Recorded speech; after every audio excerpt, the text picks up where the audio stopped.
हमें बचपन से कई ऐसे बातों पर विश्वास कराना सिखाया जाता है जिसके पीछे वास्तव में कोई धारणा नहीं होती। जैसे जैसे हम बड़े होते हैं हमें समझ में आता है कि जो बातें हम मानते थे वो तो सिर्फ अंधविश्वास थी और कुछ नहीं। और तो और दोस्तों, अंधविश्वास भी कई तरह के होते हैं, जैसे एस्ट्रोलॉजी, पैलमिस्ट्री, टैरोट कार्ड्स और भी बहुत तरह के। तो चलो हम शुरू करते हैं टैरोट कार्ड से। आप सभी को अभी स्क्रीन पर 3 कार्ड्स दिख रहे होंगे। अब आप अपनी मर्जी से जो कार्ड चूज करना चाहते हैं उस कार्ड को सिलेक्ट कर लो। अब अपने चूज किए एक कार्ड पर अपनी फिंगर को रखो। अब मैं आपके बारे में कुछ खास चीज बताने वाला हूँ। सो आर यू रेडी गाइज? तो चलो देखते हैं फर्स्ट वाले कार्ड पर क्या लिखा हुआ है। तुम सभी बाहर से दिखने में एकदम कंपोज्ड और कंट्रोल्ड दिखते हो, मगर अंदर से आप हमेशा किसी एक चीज की चिंता में रहते हो। अब देखते हैं सेकंड कार्ड पर क्या लिखा हुआ है। आपके अंदर बाहर पोटेंशियल है, बस आपका ध्यान इधर उधर भटकता रहता है। बस आप फोकस्ड नहीं हो, इसी वजह से आप अपने टैलेंट को जान नहीं पा रहे हो। थर्ड कार्ड को ओपन करते हैं। आप थोड़े सीरियस टाइप के हो और आप में थोड़ी पर्सनैलिटी वीकनेस है, पर हाँ, आपके पास इसे छुपाने के और ओवरकम करने के अच्छे अच्छे जुगाड़ है। तो गाइस, क्या लगता है, सच बोला ना मैंने आपके बारे में और उन सभी के बारे में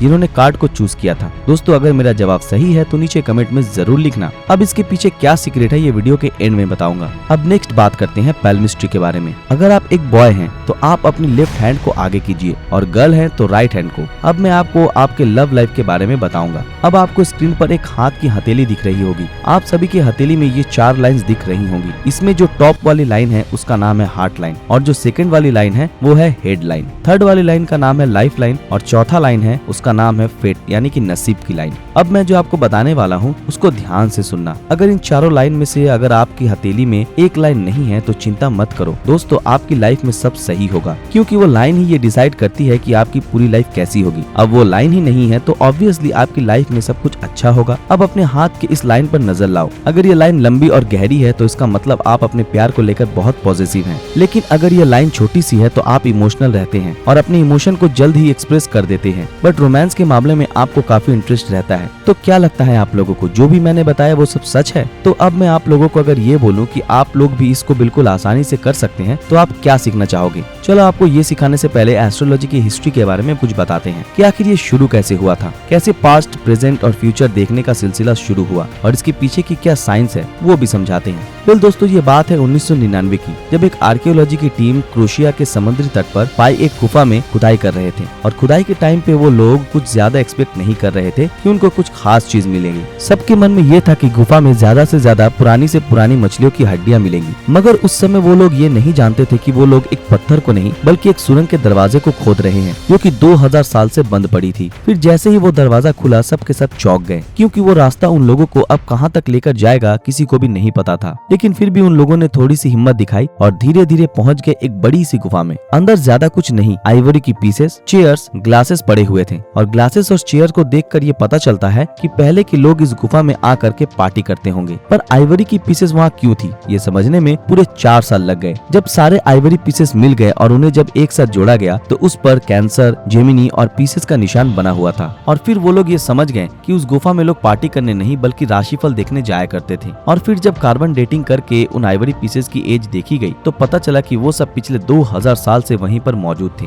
और इसी की वजह से हमें ये फाइनली पता चला कि एस्ट्रोलॉजी आखिर कब से शुरू हुई थी। और फिर हम ह्यूमंस है ही सोशल एनिमल, तब से हम ह्यूमंस ने उन सभी चीजों को फॉलो करना शुरू कर दिया। अब मैं आपको उसके पीछे की सीक्रेट और साइंस बताता हूँ जो मैंने आप लोगों से शुरू में पूछा था, मतलब टैरोट कार्ड्स के बारे में। तो गाइस, इसके पीछे की साइंस ये है कि इसके पीछे कोई साइंस है ही नहीं और ना ही कोई लॉजिक। तो आखिर ये है क्या? तो दोस्तों, इसे कहते हैं द बर्नम स्टेटमेंट्स। ऐसे स्टेटमेंट जो आपके लाइफ से कहीं ना कहीं हमेशा रिलेट करते हैं और इन सब का आंसर आप हमेशा हाँ में ही दोगे। फॉर एग्जाम्पल, अगर कोई आपसे ये कहे कि आप खुश तो रहना चाहते हो मगर आप खुश नहीं रह पा रहे हो, या फिर ये कहे कि आपके अंदर बाहर कुछ करने की पोटेंशियल है, बस आपका ध्यान इधर उधर भटकता रहता है और इसकी वजह से आप खुद की क्षमता नहीं जान पाते हो। अब इस स्टेटमेंट को कोई भी सुनेगा तो इसका आंसर वो हाँ में ही देगा। और यही होता है उनका असली खेल। उनकी कई बातें हमें सच लगने लगती है और हम उन पर विश्वास कर लेते हैं। कुछ साइंटिस्ट ने एस्ट्रोलॉजर से पूछा भी कि आप जो बात कर रहे हो फ्यूचर के बारे में, क्या आप उसकी 100% गारंटी लेते हो? तो एस्ट्रोलॉजर्स ने कहा कि नहीं, ये स्टेटमेंट सही हो भी सकता है और नहीं भी। और अगर हम एस्ट्रोलॉजी की हिस्ट्री के बारे में जानते हैं तो ये उस टाइम डिस्कवर हुआ था जब सिर्फ 4 ग्रह डिस्कवर हुए थे और बाकी ग्रहों के बारे में हमें पता नहीं था। बस मर्क्यूरी, वीनस, जुपिटर, अर्थ, नेपच्यून यानी 4 ग्रह और सिर्फ 12 स्टार्स कॉन्स्टेलेशन के बारे में हमें पता था। और आज एस्ट्रोलॉजी में इन्हीं 4 ग्रहों और 12 स्टार कॉन्स्टेलेशन के आधार पर आज के एस्ट्रोलॉजर्स हमें फ्यूचर के बारे में जानकारी देते हैं। बट अगर हम प्रेजेंट में देखें तो आज 8 प्लैनेट्स और 88 स्टार कॉन्स्टलेशन है। अगर तब के टाइम में हमारे लाइफ पर उन 4 ग्रह और 12 स्टार कॉन्स्टलेशन अपना प्रभाव दिखाते हैं, तो आज तो 8 ग्रह और 88 स्टार कॉन्स्टलेशन है, तो कैसे वो अपना प्रभाव नहीं दिखाते होंगे। बट आज भी एस्ट्रोलॉजर्स उन्हीं 4 ग्रहों और 12 स्टार्स कॉन्स्टलेशन को आधार बनाकर हमारी फ्यूचर के बारे में बताते हैं। एक और ये लॉजिक है जिसे साइंटिफिक लैंग्वेज में हम the law of confirmation bias कहते हैं, जिसमें हमारा दिमाग उन बाबाओं में ये बिलीव कर लेता है कि वो जो भी बोलेंगे वो सच ही होगा, और उनके द्वारा बोले गए बातों को सच मानने के लिए हमारा दिमाग एक पैटर्न क्रिएट करने लगता है कि वो उस बात को सच माने। तो दोस्तों, अब आपको ये समझ आ गया होगा कि कैसे ये नकली बाबा लोग हमें उल्लू बनाते हैं, क्योंकि ये सब दिमाग का खेल है। दोस्तों, आज के लिए बस इतना ही। आशा करते हैं आज की हमारी वीडियो आप लोगों को पसंद आई हो। अगर ये वीडियो आप लोगों को पसंद आया तो इस वीडियो को लाइक और ज्यादा से ज्यादा शेयर जरूर करें। अगर आप हमारे चैनल पर नए हैं तो हमारे चैनल को सब्सक्राइब करके बेल आइकन ऑन कर दें, और जिन लोगों ने हमारे फेसबुक पेज को फॉलो नहीं किया वो तुरंत फॉलो कर दें। तो फिर मिलते हैं आपके साथ अगले वीडियो में, तब तक के लिए अलविदा।